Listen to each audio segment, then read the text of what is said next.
following announcement has been paid for by the Celtic World Order. Hello there, good afternoon, welcome back to Celtic World Order. It's an absolute pleasure to have you here with us, whether you're watching us live at Material Time or you're catching up further down the line on YouTube or indeed on Spotify, where we are now can be found as well. If you want to listen to us on the go, it's a wonderful afternoon. We've got a big game to look forward to. We've got one to reflect back on, and it's great to have Josh McCaffrey join me, mate. Fresh-faced as ever. Looking forward to the game tomorrow, are we? Just about. I think it's going to be a tough one. I'm sure we'll get into that later on, but a lot to dissect from the weekend as well. So it's always a busy period, this kind of following Celtic in between international breaks. I think we've got 7 games in 21 days, something stupid like that. So It's always busy. Well, there's a lot going on, and as I say, we'll have a wee look at what we face ahead. Some of the things, some news, obviously, some good news coming at the training ground earlier on as well. We'll see how that might slot in. As I say, it's a wee reflection back on the weekend's action, because it was obviously a positive in the end up for us, quite a surprise, because results elsewhere done us a good favour, and we still sat off the table there top. So anyway, before we crack on, welcome back to the channel. Says if you are a returning subscriber, thank you very much. If you're new, just make sure to subscribe to there, hit that bell icon, you'll get notified. As I said earlier, we're also on Spotify as well. You can search Celtic World Order. We upload our episodes there, audio only, and you can catch up on the go. And finally, we're on X at CW Pod 1888. More Celtic chat, rumours, gossips, opinions, wild and otherwise, and everything else in between. So anyway, Josh, as I say, you were at the game at the weekend. I think now that when the smoke settled and things have calmed down and results elsewhere, maybe that initial, maybe knee-jerk reaction for some quarters of the fan base have calmed down. You were there in living colour watching the game. Quick assessment, what did you think of it? Yeah, I think, like you say, a bit of a knee-jerk reaction from a lot of people. Good afternoon, Paddy. I think it's obviously it's going to happen when Celtic drop points at home, especially after leading by 2-0. But at the same time, you've got to credit the opposition. They've done really well to get themselves back into the game. And I just feel that on another day, Celtic win that game by 2 or 3 goals. The amount of chances they created from the 85th minute onwards, Mitov made some spectacular saves, a couple of efforts off target. Duke made a heroic block on the line, which 9 times out of 10, Alistair Johnson's strike is found in the back of the net. So I think Celtic naturally at the minute are just on a wee bit of a dip in performance levels. The Dortmund result, then you had Ross County where Celtic struggled, and then obviously Aberdeen at the weekend where they didn't go over the line with the 3 points.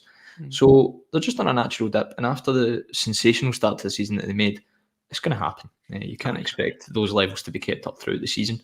And it's made no real impact on Celtic's lead at the top of the table. It was actually extended at the weekend, as I'm sure we all know by now. So I think if you offered Celtic fans a 2-each draw and Rangers to get beat on the Sunday, I think they'd have probably bitten your hand off that before the weekend.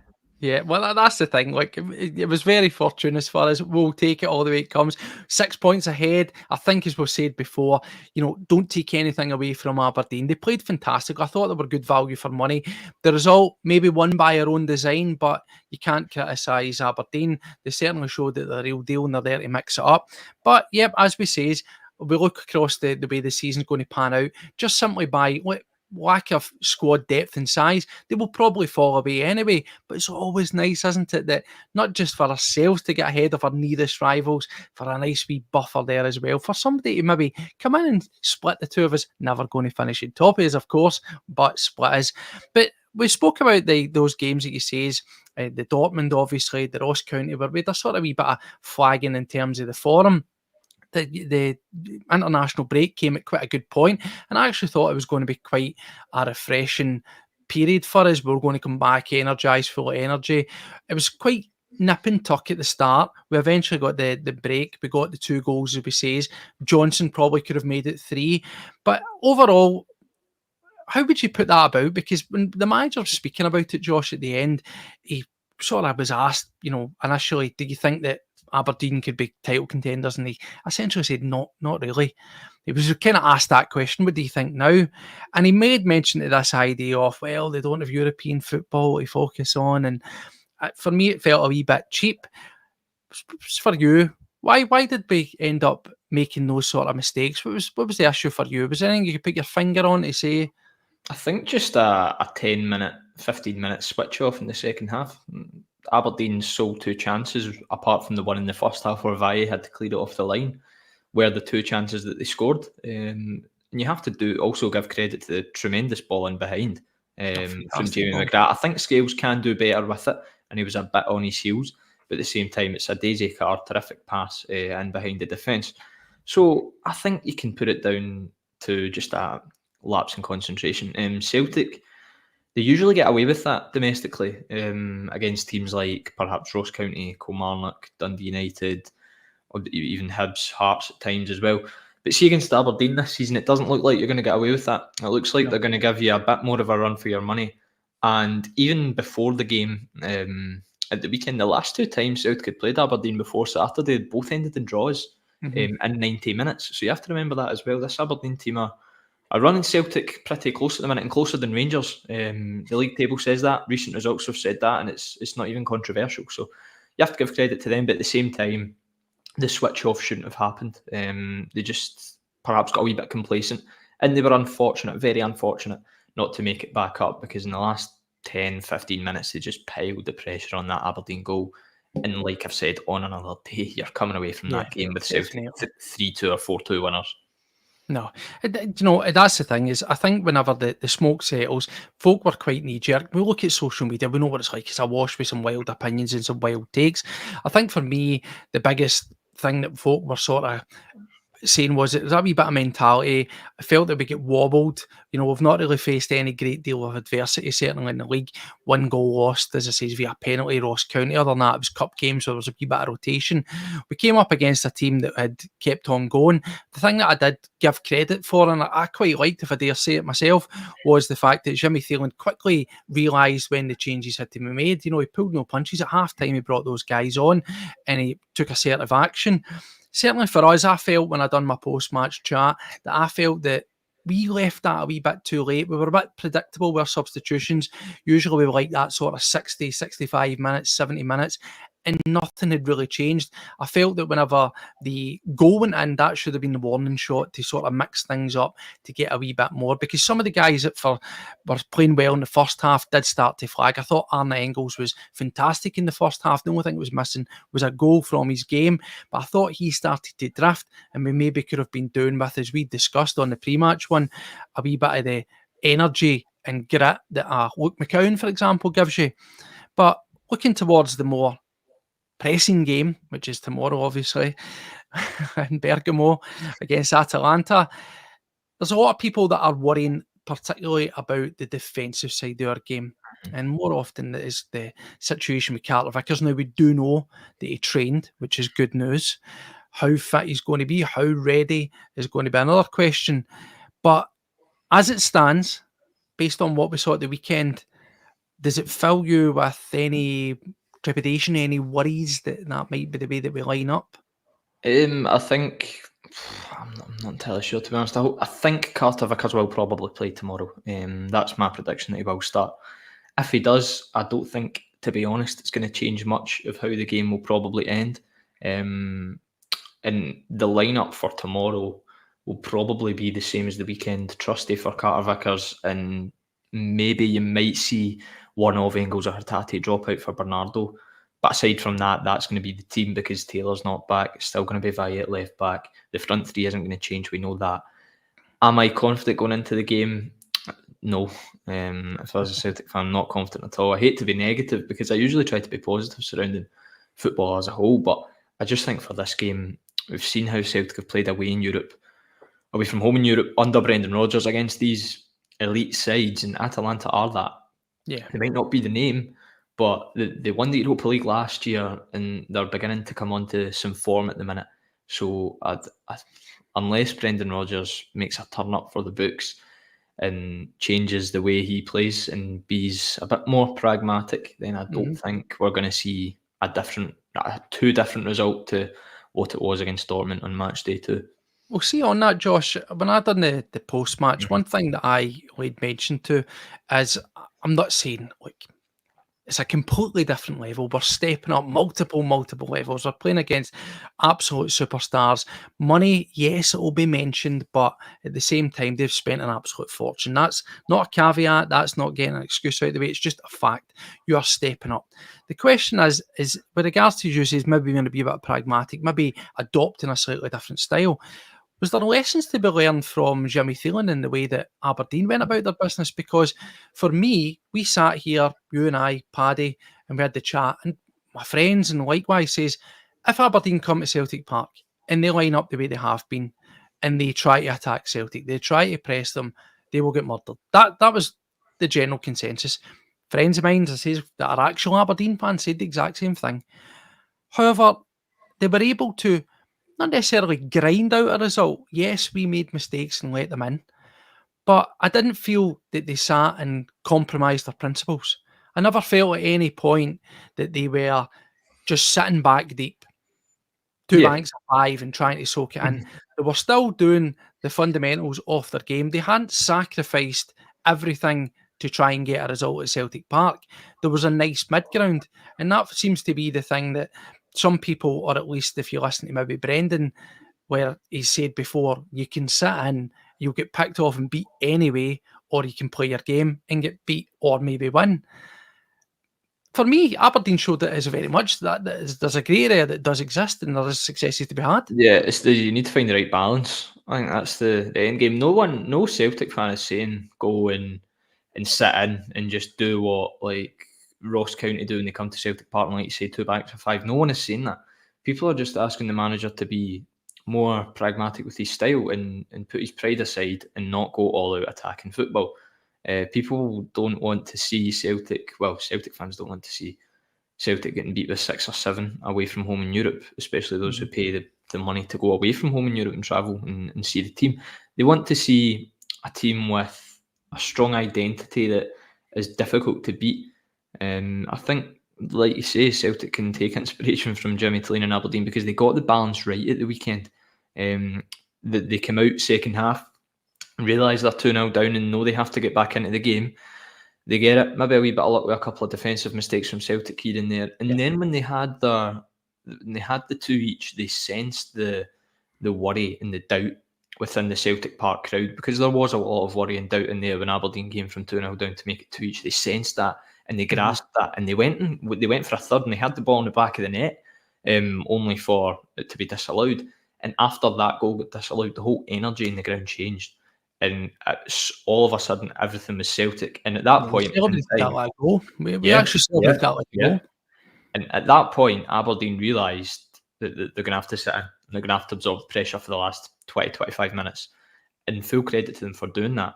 Celtic should take inspiration from that going into games against the likes of Atalanta. I've always said, I've said it after the Dortmund game, that look at the way Steve Clarke sets up Scotland. And he has done it for Scotland against... Take the Spain game, for example, when he had everyone fit and available. He made Scotland difficult to beat against that Spanish side, whilst also maintaining a good attacking threat and scored 2 goals and beat Spain 2-0. I know that was at Hampden. You had the full crowd behind you, and that's not going to be the case tomorrow night. You're away in Italy. But at the same time, you should take some inspiration from that. Even the Portugal away tie for Scotland recently, where they narrowly lost 2-1 to a last-minute winner, scored a goal and kept it tight at the back. That's what Celtic should be looking to do tomorrow night. But are they going to do it? I don't think so. Well, you make some good points here. I looking at Aberdeen, looking at, as you say, that reflection to Scotland. I know Scotland people say, geez, Scotland are a hard watch, and I understand that. But the point is you can still have an attacking threat without just sitting in and being born. And that's the thing. Yeah. And I thought that was the thing with Aberdeen. A lot of people were drawing attentions to say, well, in that second half, Aberdeen had about 16% of possession. Yes, they did. But it wasn't for my, reading of the game because they were, as you say, when they got under siege for that last sort of 10 minutes or so, they did sit in, they'd done a lot of absorbing and they took it as it came to them. However, it was less to do with the fact that they were just sitting in and being born and more to do with they just couldn't get hold of the ball. There's 2 different things. They were still hurrying and harrying. They were still running, trying to press and do the right things. They just simply couldn't get the ball because they were playing against, in terms of football and a football inside and quality players on the pitch, they were playing against superior opposition who were going to be able to maintain that ball, keep a hold of it longer, and they were going to be chasing shadows. But what was important about them was keeping the shape, keeping the principles, and ultimately taking advantage. The presses worked. They forced out one or two mistakes. It let them get in. They took advantage. So they never just sat in and tried to shell a ball over the top. And I think that's, for me, looking at what we're going to be facing up against Atalanta. You know yourself from watching them, the way that they've been playing, they are a very attack-minded side themselves. They are going to have lots of the ball. And I think as well, are they in the same level as Dortmund? Well, that's subjective, of course it is. But they've certainly got equal quality in terms of how much they've spent and the quality of players that they've got on the pitch. And we'll look at what they've done last season, winning the Europa League. They're certainly an up-and-coming side in Europe. And in some ways, maybe an aspirational side for what Celtic could be looking at on a maybe slightly reduced financial scale for us to try and achieve, is it not? Yeah, definitely. I think Atalanta over the past couple of years under Gian Piero Gasperini's management have done really well. They've been regulars in and about Europa League, Champions League, and European competition. And yeah, they're a really good example. They play nice football. They play attacking football, but they have the quality of player to do that. When you have the quality of player to do that at that level, then you can afford to play the way Brendan Rodgers wants to. Celtic don't have the quality of player to play the way Brendan Rodgers wants to in Europe. But that's down to, like you say, you hate to make an excuse for it, but it is a fact, the financial gap. So yeah, they're a really good side. I've got Matteo Retegui up front, who's on form at the minute. If I was a betting man, I'd be putting some money on him to score tomorrow night. They play a 3-4-3 style. Ademola Lookman's key for them.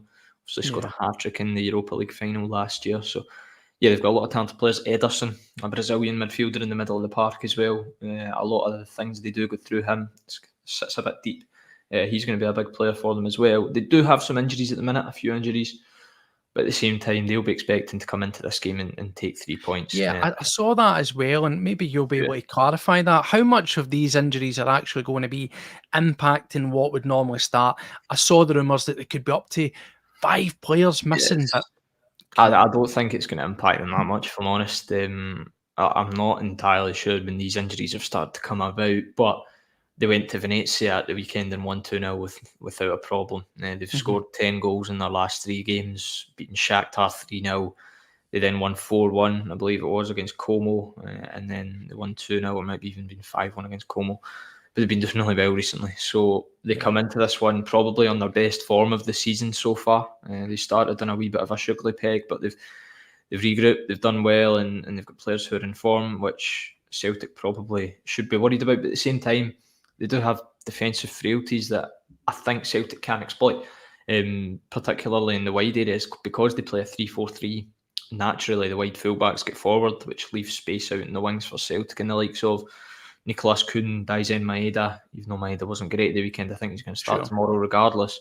It leaves gaps for them to go and look to penetrate. And speaking to an Atalanta expert the other day as well, he said that when they usually take the lead against so-called weaker opposition, which Celtic are going to be seen as on Wednesday, they tend to get a wee bit complacent at times and give away perhaps a goal or two. And they do have defensive frailties as well. So I think there are some gaps that Celtic can look to exploit. But at the end of the day, they're going to have to be defensively solid. If they are going to get anything, I think Kasper Schmeichel's going to have his best performance in a Celtic jersey so far. Some knowledge, thank you very much. I appreciate it. I wouldn't hang my hat on that. But yeah, it's going to be a tough one, regardless. Like I say, you are, as we say, age is but a number, and you are a student of the game in terms of how teams work out and things. What I find interesting about Atalanta is for me, they're slightly something different from what you would typically associate with an Italian side. Now, there's been some fantastic Italian sides over the years with great attacking prowess and ability to score goals. But one thing that we always associate with them as being, first and foremost, defensively solid. And perhaps a wee bit boring, where they will bore you into submission. They'll score a couple of goals. They'll shut up the shop. How are Atalanta going to be different from what we've perhaps been used to in previous seasons gone by, where we've played the likes of a Juventus, the AC Milan, Inter Milan? Because they are something different. That I think for me, they are a wee bit more open, as you say. They try to attack, but that defensive solidity that you would normally associate with Italian sides doesn't quite seem to be there. It's not the foundations of their side. Yeah, it's not traditionally, like you say, Italian football going back when you had guys like Paolo Maldini kicking about. It was very much built on defensive solidity. I don't think that's the case with Atalanta or even modern Italian football a lot these days. They're certainly an open and expansive team, and they play that 3-4-3, which a lot of teams in Italy actually do. The 3-4-3 kind of 3-5-2 system. So yeah, they are different. They like to see a lot of the ball get forward, get the two kind of inside forwards in behind the striker, playing in the fullbacks, getting high and wide. So it's going to be tough. They actually probably play a similar system to what Dortmund did against Celtic in many ways. The kind of the three at the back that caused a lot of problems. They had that focal point in Girassi up front, who scored 2 on the night. Retegi's probably going to be similar tomorrow. So yeah, they're not the traditional Italian side that a lot of football fans who watched Italian football 10, 15, 20 years ago kind of associated with. Yeah. Well, the thing is, as you say, is similar to Dortmund. Now, one thing that's going to be on everybody's mind is we'll learn lessons. We'll learn from that defeat. We'll take it away. We'll absorb the information. We'll process it, and we'll do it. And yet, like Ash at the start, I says, do you think we're going to adopt any sort of difference in the style we play? He answered that and says categorically, you probably don't think that we will. We'll stick to what we're doing. But what actually can we do? Because there has to be lessons learned here. We cannot surely go out and be completely exactly as we were. We saw it again, just using it on a small scale. Celtic will always play that high line. We'll always try to press. As the manager says, sometimes it's just about the small details. When you press, being in the right position, not committing too early because you can get turned. We saw that against Aberdeen, as I says, but look at the goal, for example, where McGrath plays in soccer. Liam Scales is very high. A lot of people wrongly are, for me, criticising, but that's, as I say, catch-22 of the way we play. It's not unusual to see our defenders right up there at the halfway line, and that these things can happen. However, it's about making those fine adjustments. I think everybody needs to be completely switched on because we saw the damage that can be done against Dortmund. Do they have the same level of pace and speed and aggression maybe as Dortmund? For my opinion, no, I don't think they do. I think they're slightly different. They maybe don't have blessed with blinding speed. Obviously, Lookman, he's quite mobile, obviously very, very, we've seen in that final. Very fast player himself, quite explosive at times when he wants to be. But for me, they do what we do. They're more of a passing side. They get around you with quick passages of play, getting the ball down and moving it. And for us, that's what we need to be doing. We need to be trying to make ourselves as compact and competitive as we can.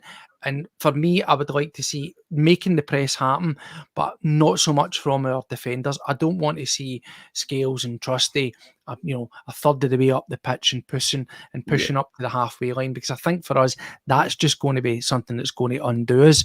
But then that begs the question about the midfield. Where do we go with that? Rio Hatatis came back in. Is that something that we're likely to see? Well, if I was Brendan Rodgers tomorrow and I didn't want to go all out, 5 at the back, resolute, defending, I think a tweak and a wise change to make would be to... So last week at Dortmund, Celtic played a 4-3-3 and it was one sitting midfielder, and that was Cal McGregor. Cal McGregor isn't a natural defensive midfielder. We all know that. He started his career as a winger. His probably strengths are best utilised as a box-to-box midfielder.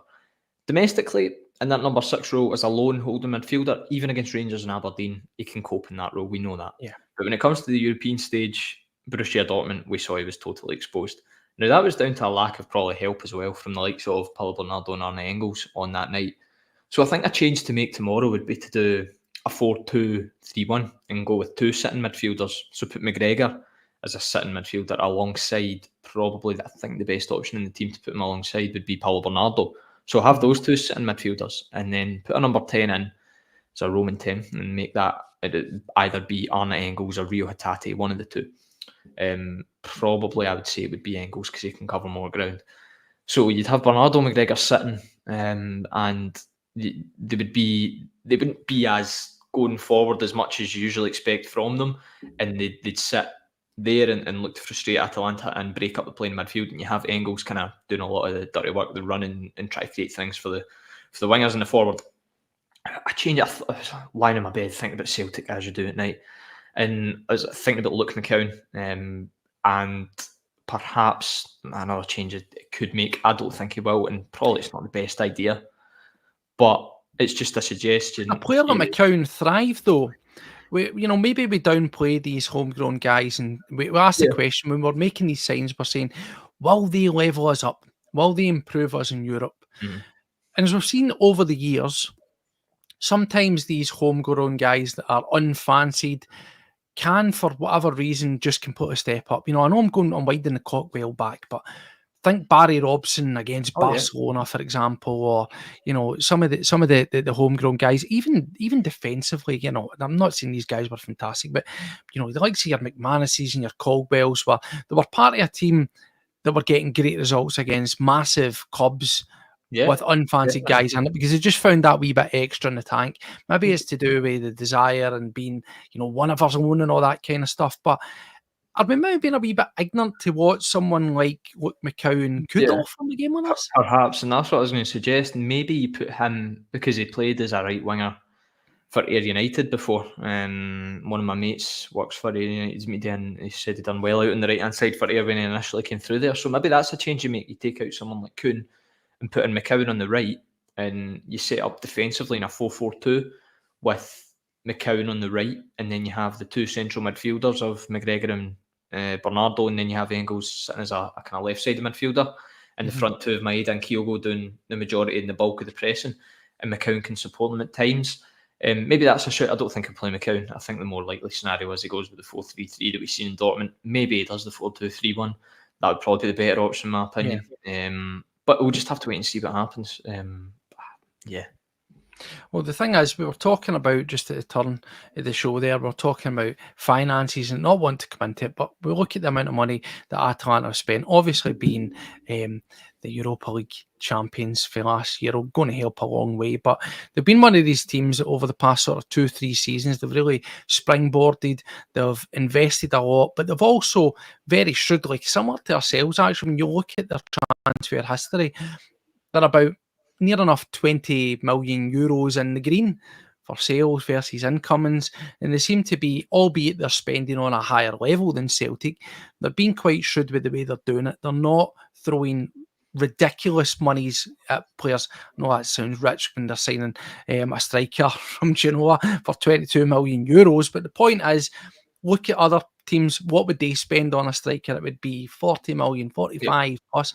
So they are quite shrewd, and they're managing to build within their means. They're not going beyond, and they're staying self-sustainable.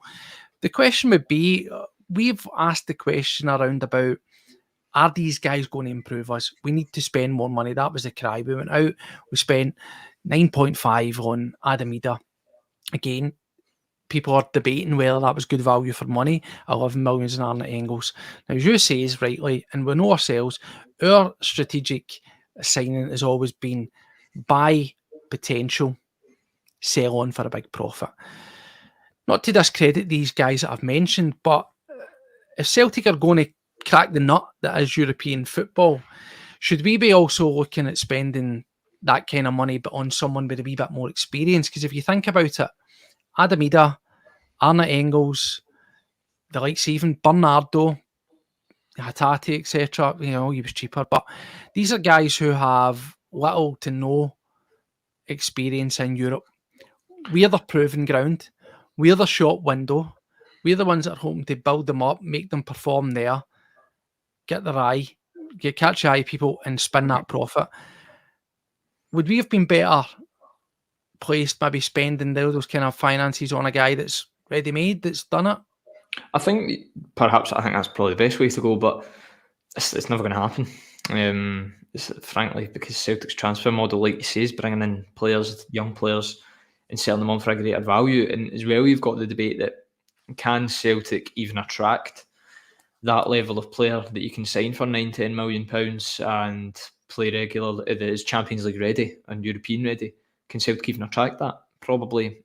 I'd verge on no, given playing the Scottish League, and players at that value, at that level, will probably have teams, mid-table teams in the Serie A, mid-table teams in the Bundesliga, mid-table Premier League teams. And I think it's very difficult to attract that type of player, even though you have the dangling carrot of Champions League football. I think it's very difficult to attract that type of player to Celtic. Wages are a big issue as well. Even living in Scotland, we see it. Everyone will talk about this dangling carrot of the Champions League for Celtic, but when was the last time Celtic done something in Europe? You're playing 6 to 8 games a year, and so far you're regularly getting horsed, aren't you? Because we just continually get beat. See on that, just on that. See with a new format. I know it's only 2 more games, but would this season have been the opportunity to test that theory? Oh yeah, definitely. You know, when you look at the normal format, 6 games, two games against the same team, I can understand how that's maybe less appealing. But when you look at the new format, it's 8 different games, 8 individual games against different teams, league format, the spread of the level of teams that you're going to be playing, ultimately more of a chance to then turn your 8 games into 10 games and so on and so forth.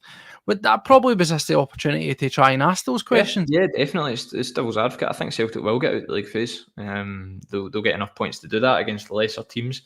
And we're not hanging our hat on getting something in Atalanta to go through tomorrow, which is great.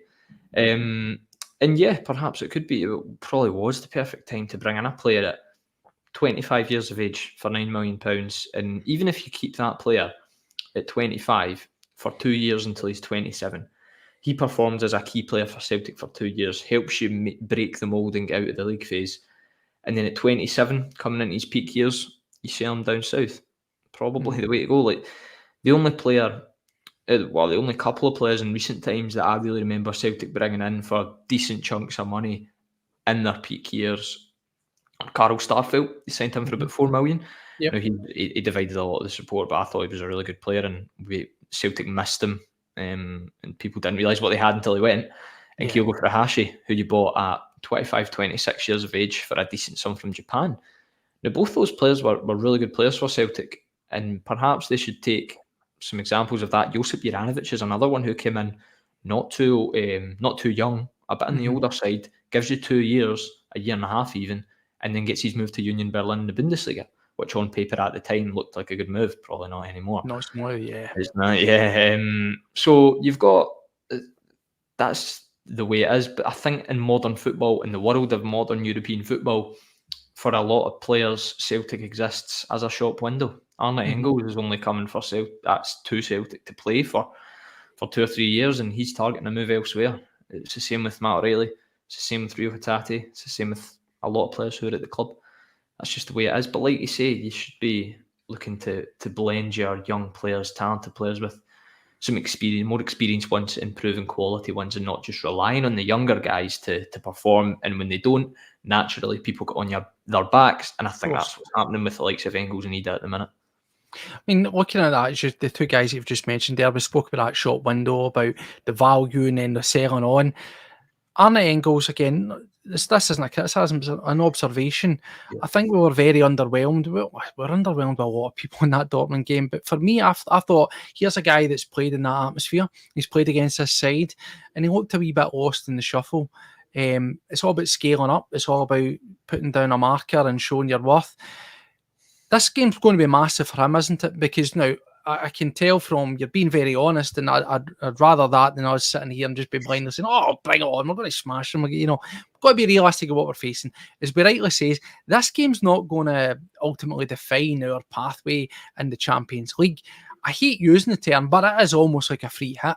You know, we identified straight off. We says, right, depending on where these fixtures land, Villa, Dortmund, Atalanta, those are the big ones. Try and get anything out of them. Fortunately, Villa right at the end, so by that point it could be done and dusted for both teams. Dortmund, get out the way nice and early, and then straight into Atalanta, so that's fine. Plain sailing, not necessarily, there's no such thing in the Champions League, but thereafter, we know what's in front of us. winnable games, and they'd expect that to happen. So tonight, or tomorrow, sorry, is not going to define our season. No. However, we do want to see something, and we want to see guys getting a return to form and showing what they've got. Arne Engels, for me, is a guy that really needs to be stepping up here. I was very disappointed in him individually because we brought him in for these kind of games. Let's be honest. Yes, he's still young, inexperienced. However, we spoke about spending money on quality, not just potential, but potential that's a level up from what we're used to. Similar with Adam Ida, there's been a lot of people who are juries out there. I think his goal return's actually pretty good when you look at it. Yes, it looked a wee bit sort of lost, and that's going to be hard for him not getting a limited game time. But what are you expecting? I mean, is Adam Ida, is he going? I know we always go with Kiel, we go for a Hashi. We always do in Europe because we tend to play. But could there be a twist in the tail? Is this a time to maybe go for Ida for the start? I don't think it is tomorrow. I think if you're looking for Ida, I think the games would probably be for him as your likes of Bruges at home and Young Boys at home, when you're probably going to get a lot of chances and he's there to score. I don't think away from home in Europe, he's not going to give you that running and pressing power that perhaps Kyogo does. But listen, he's come in £9.5 million. Celtic shouldn't have paid that. That's not even debatable. Yeah. For me, they shouldn't have dilly-dallied and should have got it done early doors. And initially, to avoid the 9 million, should have put a buy option in the initial loan. But anyway, that's a debate for another day. I think Ida will just prove to be a reliable goal scorer for Celtic already this season. He's kind of proven that. Come in, Bratislava at home, scores off the bench, starts the next weekend against Falkirk and scored 2 massive goals to turn the game around and save Celtic from going out the cup in the quarter-final to Falkirk. So you have to give him credit for that, and then scores a really nice goal away at St Johnstone. So strikers are not going to, especially the role Adam Ida has in the Celtic team, we've got to remember he's a substitute player at the minute, coming on at the 60-minute mark. He's not going to score every week. He's not going to score every game. And in the minutes he has done, I think he's done well. And see the weekend as well with Ida, he was a terrific Dimitar Mitov save away from winning it in the 100th minute. And he'd have been everyone's hero at the minute. So well, he did have the ball in the back of the net. Exactly. So it is tough. For Engels, though, I would tend to agree with you. I think first couple of games, Hearts done really well. Bratislava done very well. But since that, there's been a drop-off. And like you say, when you're spending £11 million on a player, you want him to perform better. But you've got the counter-argument to that the boy is only 21. He doesn't control his price tag. But no one is immune to criticism, in my opinion. So you do want him to step up. But like you say, first half of the weekend wasn't too bad. Hit the crossbar with a brilliant effort that he probably had no right to score from. Didn't set up the first goal, but it's a lovely ball in behind for the first goal. So, and in the second half, he dropped off like most of his teammates done until he was subbed off. So I think tomorrow's a big night for him if he starts. You want him to really go in, and even if Celtic lose the game 2 or 3-0, you still want him to have a positive performance. No, and that's the thing. The team's pretty much going to pick itself. One thing that's been coming out, a lot of question marks is, and you touched on it when we were talking, defensively is where we're going to need to be switched on. Let's be realistic here, state the obvious, but Carter Vickers gives us that solidity. And one thing you reflected on was recovery speed of our defence. How important is that going to be for us? And are you got any concerns over like guys like Alistair Johnson? I'm a big fan of him. I think he's been very solid. He's been very robust. He offers a lot, but he seems as if he's been slightly off the pace in terms of getting back. We spoke about that rapport that he's got with Nicholas Kuhn, again, another guy that hopefully will come back to a return to form the way that he's been kicking off his season. The two of them are really going to have to work hard together, really support each other. And similarly down the left, I've seen a lot of people, again, I think unjustly so, giving Alex Vahe quite a hard time, saying he's more like a Bernabe, where he's not so robust defensively. That may be true, but I think these are unfair assessments on these guys coming into it. The big one for me that I can't get away from, and you says, and you've got an opinion on it, I'm sure you'll give, is there's no doubt for me that Trusty looks shaky. He does. I can't. There's no two ways about it. He is getting played out of position. We're very left heavy because we've got Vahe, we've got Scales, and we've got him. So there's going to be an imbalance there across that sort of back line. But do we go with Carter Vickers? I know you says at the turn of the show you don't think it's going to make too much of a difference. Would you bring him in, or are you, as we say, taking this one as a free hit and you bring him on if you need to? Yeah, that's the issue, isn't it? You're in two minds because on one hand, if you play Carter Vickers, never know. You never know, and everyone at Celtic could turn up the books and exceed all their expectations and even nick a draw if perhaps they play him, because we know how key he is. But at the same time, you're not particularly hanging your hat on this game to get points. Your points are going to come at home to Bruges, at home to Young Boys, away to Zagreb. So would you want to rush Carter Vickers back for this game and risk another injury, and then he therefore misses those games in future? Or do you not risk him at Atalanta away, where you don't necessarily need to get a result, and keep him for Motherwell on Sunday, which is probably a bigger game, and Bruges later on in the group stage, and Zagreb later on in the group stage, when you'll probably want him more and you need to get a result in those games because the pressure's on. Yeah, Leipzig at home as well. So that's the debate Brendan Rodgers has tomorrow, and whether he's going to throw Carter Vickers in at the deep end or keep him in reserve. Trusty, I think the jury's still out on him. For me, right centre half, he's been all right. He does look a wee bit shaky, I would agree with you. But I just want to see him. I want to see him at left centre back next to Carter Vickers. I think that's when we can judge him fully.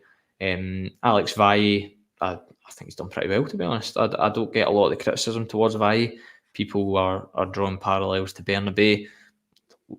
I don't know. I think maybe that's just because of the Spanish thing. I don't know. And he's small and he's quick and he's a left back. But I think he's really good on the ball. Valle gets forward a lot and he's all action. He's one of those players when even Valle's on the ball, something you feel is just going to happen, something erratic or something exciting when he goes forward.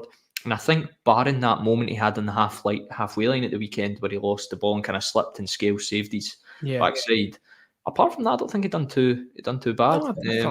Defensively on the ball. So a big night for him on Wednesday. He was one of the players actually in Dortmund who came into the game and probably made I thought he improved this. I did think he certainly improved this as well. There's no doubt about that. And that's the question. We spoke about him. He's going to be getting his start, so we'll see what we get out of that. I think as well when we had Hatate came on. Improved as everybody that came on in that second half in Dortmund improved us, and I think that we're going to get Valle because we need to get him. It's by design he's going to be there as well. Hatate, because he's been in the past too, it's more than likely he's going to start over Bernardo. So again, it's been interesting to see these guys, and I think as well. We spoke about Engels needing to prove something. Hatate's another guy who really needs to be proving something as well because he's been getting a wee bit of a sort of hard time with some of the fan base who have been underwhelmed with some of his performances. Now, if he gets the green light and the go ahead to go out there and do his thing there, then that could be the spark that kicks on his season. Yeah, I think it's a great opportunity. Yeah, on Hatate, I think Paddy said it the last time we were on. Or after the international break, wanting to break into that Japan team. This wee run of fixtures here could be Hatate's time to kick on. And I think at the weekend, he couldn't have started it any better. Thought he was quite good. Scored the goal, obviously. Had some really nice moments of play. So, like you say, tomorrow's a big opportunity for him to go on European stage and kind of show what he can do. But is he going to start? That's the question. Would you rather Hatate or Bernardo?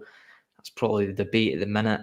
So it's just going to be interesting. But yeah, Hatate, I think it's a good time for him to kick on as well. We know what he can do. We know his talents.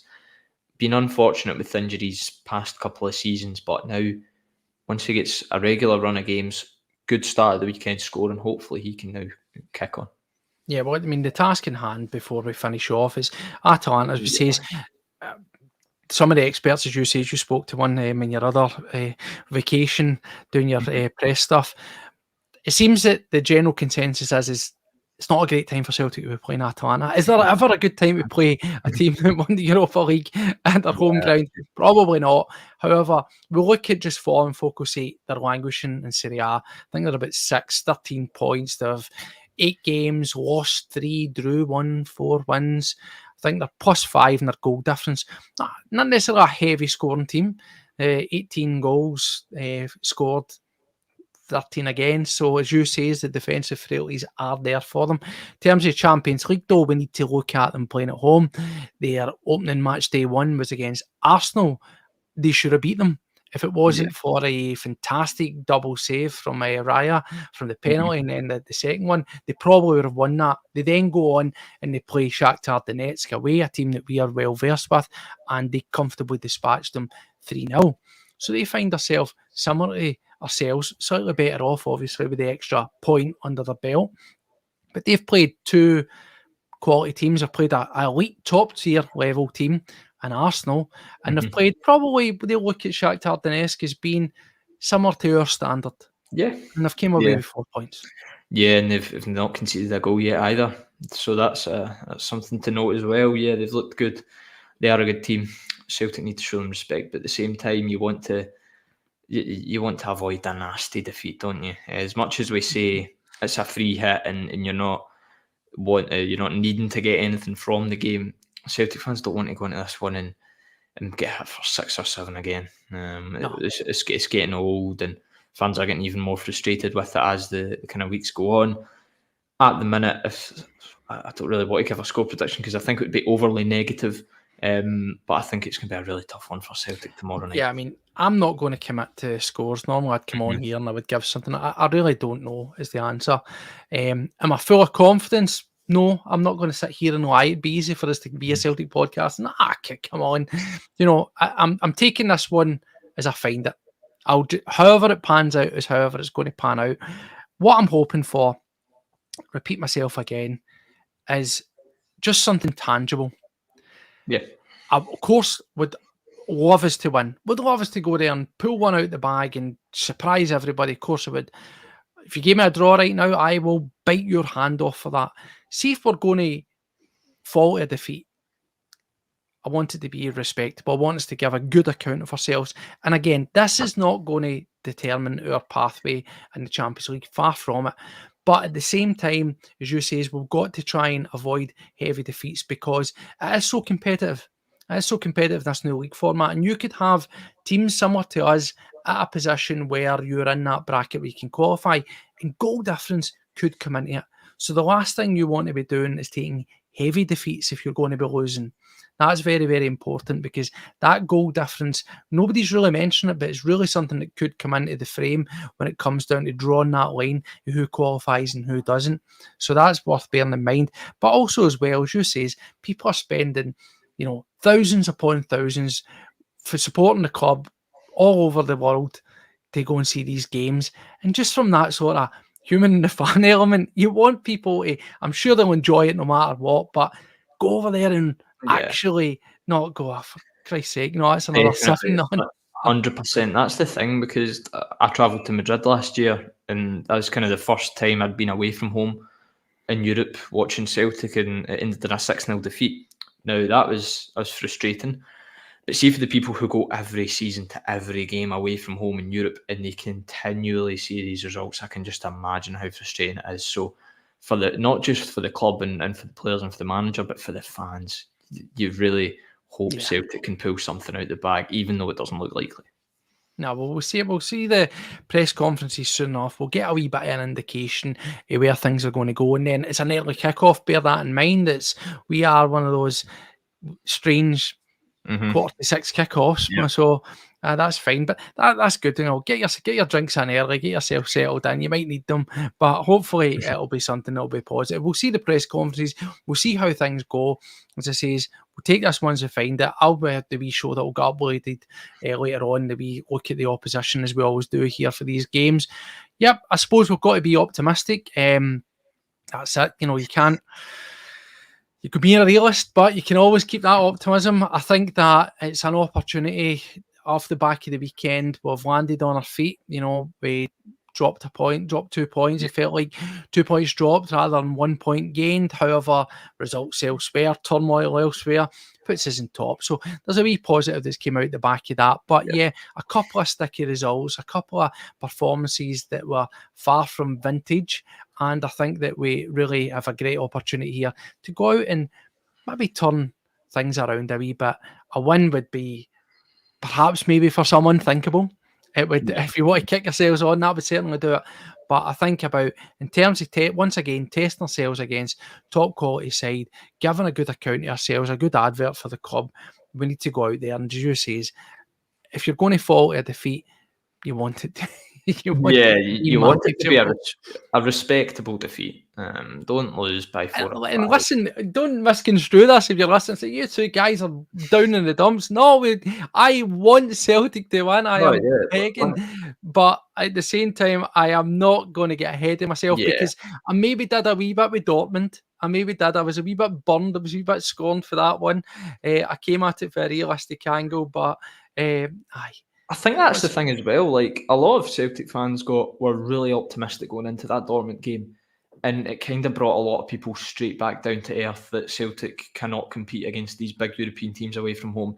And I think that's why a lot of people are negative going into this game. How do you think the mood music is around this? Because, you know, as we say, at those early stages, you know, we were fantastic value for money against Bratislava. We caveat that by saying what they were as terms of standard. You still got to beat them. Brilliant, loved it, great result. It gave us that bounce, it gave us that enthusiasm. What's your sort of reading with the mood music around the socials and people you've been speaking to? I think people maybe got carried away early season, probably myself included, after the Bratislava game, that just because it was a Champions League 5-1 victory, people were like, oh, here we go, we're going to Dortmund, going to get something. When in reality, Bratislava are a team you'd probably play in the lower rounds of the Champions League qualifying. On the mood surrounding this one, I think a lot of people are similar to me and you, Steve-o, to be honest. And from what I've been reading on social media, the people I'm talking to, my mates, my family, no one's particularly confident that Celtic are going to go in here and get a result. Maybe people in the comments in the chat to this one are different, and let us know if you are. But yeah, I just think it's a tough one. It's a really tough game. It's the second toughest game of the season. Dortmund away was difficult. If you're playing a Champions League finalist, the Europa League winners aren't going to be far behind them. Yeah, well, that's it. Anyway, plenty to think about. Says we'll see those press conferences. We'll get more an indication of where we're going. Let's see it as we'll take it as it comes, and we'll be here to cover it, no matter what the result is. Says we'll put out the wee video profiling the team that we're going up against, and then I'll be back here after the game later on at night to chat about it. Maybe I'll be joined by one of the guys. We'll see about that, see what's happening, see if people want to face it. Hopefully, as I say, it's going to be a positive result for us. But ultimately, it's not going to make any difference to where we go, because there's plenty of games in this, plenty of home games and very, very winnable games. And I'm optimistic that Celtic, I've said it for the off, I expect Celtic to get through comfortably. I'm looking at those home games and I'm thinking from those remaining games, anywhere between 7 points and 9 points. That's what I'm thinking for them. Yeah, that's the target. Yeah, it's and I also look at Dinamo Zagreb, with no disrespect to them, and again think to myself, that's very, very much a winnable game, or at least something to get points out of. So plenty of football still to be played. This game's not going to shape our season in the Champions League. It'll be exciting. Enjoy it. You know, this is what we pay to watch Celtic for. This is what people travel. They want to see yourself pitting it against the absolute elite, and to get a result against a team that won the Europa League last season with the amount of money that was spent, again, caveat that, well, I'd be here for that. But we'll see. You never know. You never know. Celtic might turn up the book, and get a surprise result when no one expects it. It's happened before, but I'm not expecting anything. Celtic have only won once competitively on Italian soil in the past. I don't back them to do it again. Well, that's the thing. Like, we'll always get these stats. We'll always get these things and historical. And it maybe some people read into it. It is what it is. I've got the text through. Paddy's saying 4-0 to Celtic. I don't know if it's 4-0 to Celtic or 4-0 to Atalanta. It just says 4-0. We'll see. So there we go. But anyway, listen, thanks again for joining us in this early afternoon. Just says if you're catching up elsewhere, thank you as well for taking the time out your day to listen to Celtic World Order. Big match round the corner. Hopefully we can all enjoy it regardless, because we love watching Celtic, we love supporting our team. We'll always back our team through thick and thin, no matter what the result is. And hopefully we will get a result, but see if we don't, plenty of football still to be played. So anyway, until the next time, as always, take care of yourself, and of course, hail, hail.